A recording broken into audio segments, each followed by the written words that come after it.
picture.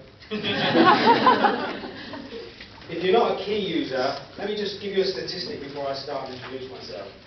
In 2010, there was a survey done, and 82% of business owners that used a formal sales process saw an increase in their sales. And over 60% of businesses don't have one. Now, if you invest in something like an online system or a computerized system, that pulls you into a set way of working. And the secret is consistency. Businesses that are successful and show an increase in sales is because of consistency. And whenever I say the word consistency, it's normally followed by the word McDonald's. Because McDonald's deliver up the same crappy hamburger time after time, but it's because it's consistent that it's successful. So that's my sales pitch for Quay.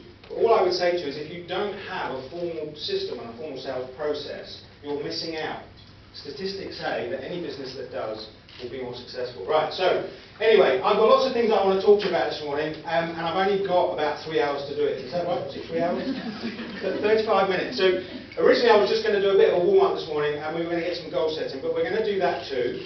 But they extended this little bit for me to go up to about 35 minutes. So I'm going to see if in 35 minutes I can get everybody up out of their seats, I can share the 7 habits of highly effective people, and get you to write down some goals before I sit back down again. So it's going to be a challenge. And then when we come back, I'm going to talk to you about how to make your business unique and interesting, because I want you to imagine for a minute that you do actually have an interesting business. I am only joking, of course. Of course you have an interesting business. But again, another measure of success and another thing that I've certainly identified over the last 8 years, those businesses that are successful are the ones that people remember. If there are things that stand you out from the rest, then you will start to see an increase in sales and in revenue. So the F-bug exercise that we're going to do a bit later on will draw out some of your uniqueness. And this afternoon I want to give away some books, probably the 3 best books I could ever recommend for business owners.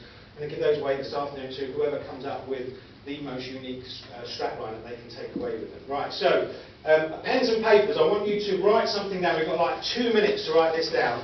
I want you to write down 3 things that you should start doing in your business. I'm sure that there are things that you know you should be doing.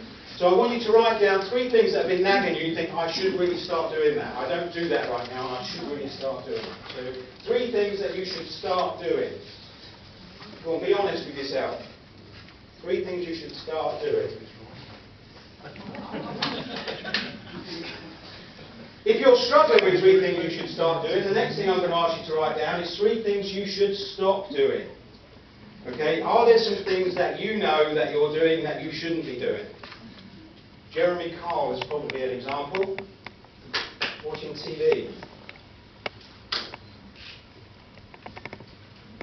And the last thing I'm going to get you to write down is 3 things that you should keep doing. So if you've identified something over the last few months, in fact, if you've identified something since last year, when you came last year, and you think, you know what, since I was at a conference last year, that's been really working really well for me. So 3 things that you should keep doing.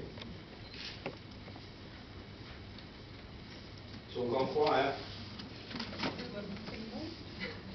While you're busy writing those things down, I'm going to ask you to take these nameplates down off on the tables. If you just lay them down or pull them down, because I know that a few people have struggled to see my handsome looks up at the front here. So there's going to be some other speakers coming up. So if you just lay those down.